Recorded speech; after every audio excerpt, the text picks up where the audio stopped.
college and university, Glennis has been a role model to me from her days as a first-time MP and cabinet minister in 2002. She has always stood up for the marginalized in society and has argued for Bahamian women to have a seat at the table. She is a trusted hand and admired by many Bahamians across party lines for her tenacity and honesty in bringing attention to national issues.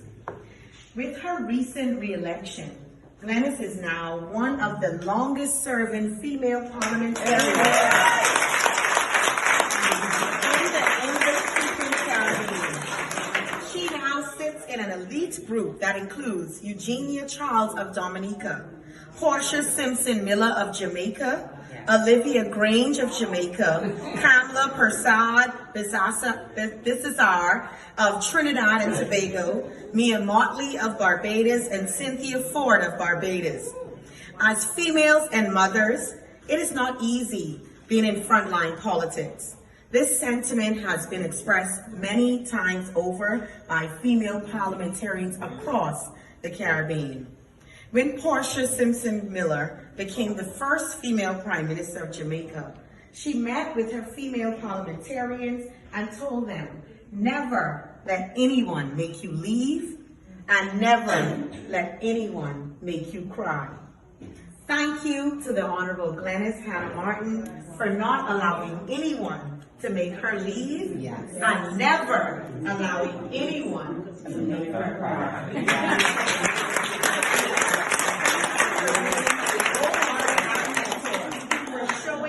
Young Jobeth and hundreds of Bahamian girls that women can occupy and take up space in the political process.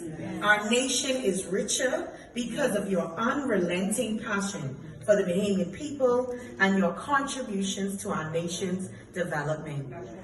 Please join me in welcoming to the stage Honorable Glennis Hannah Martin.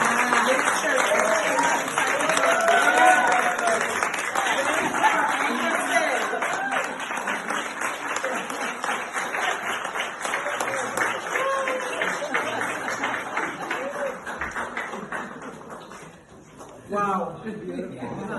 All I have to hear now is rest in peace. Because you don't normally hear that during your lifetime. Yeah. I thank you so much, Jobeth. That's a beautiful tribute. Yes.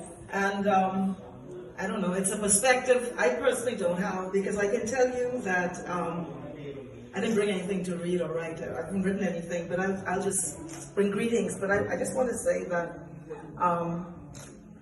you know, all of us in this room, I think what distinguishes us from, if we distinguish at all, is the fact that we have had a keen eye for the situation in our nations. And we've not, I mean, we could very comfortably go into another reality, many of us, but instead we have seen so many things in this country. We have seen the issues of poverty. We have seen the struggle of women who had households in poverty. Yes. We've seen the violence of young men in our country. We've looked at the state of education and the fact that children come out, almost a half of them, without meeting graduation standards. And we are moved by it. We don't have a comfort level by any status or status quo. We're moved by it, we're driven by it. And I think that is why the Mother Pratts, the Sharon Wilsons, and all the names who were called tonight, Loretta Butler, it's because of our perception, our draw to what could be an invisible to many, is what distinguishes them, and which has allowed someone like a Mother Pratt to contribute so greatly to the lives of so many.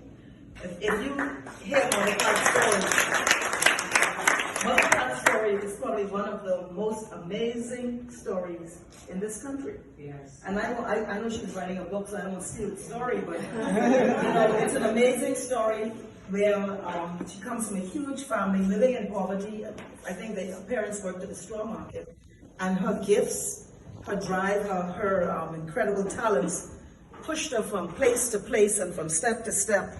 And she became Deputy Prime Minister, Minister of National Security, Acting Prime Minister, now Deputy to the Governor General, and still got plenty left in her. You know, I just want to say to Sharon Wilson, she's a hasty. I just have to remind her. That's a hasty, which is my people, and I don't want anyone to say anything. Okay? Just don't forget it.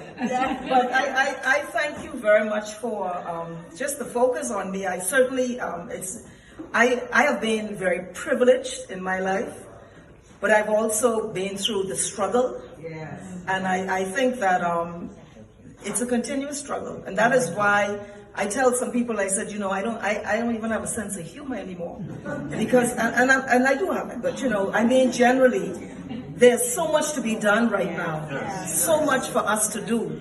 We cannot rest, and your non-profit organization has to look at communities like Angleton and other communities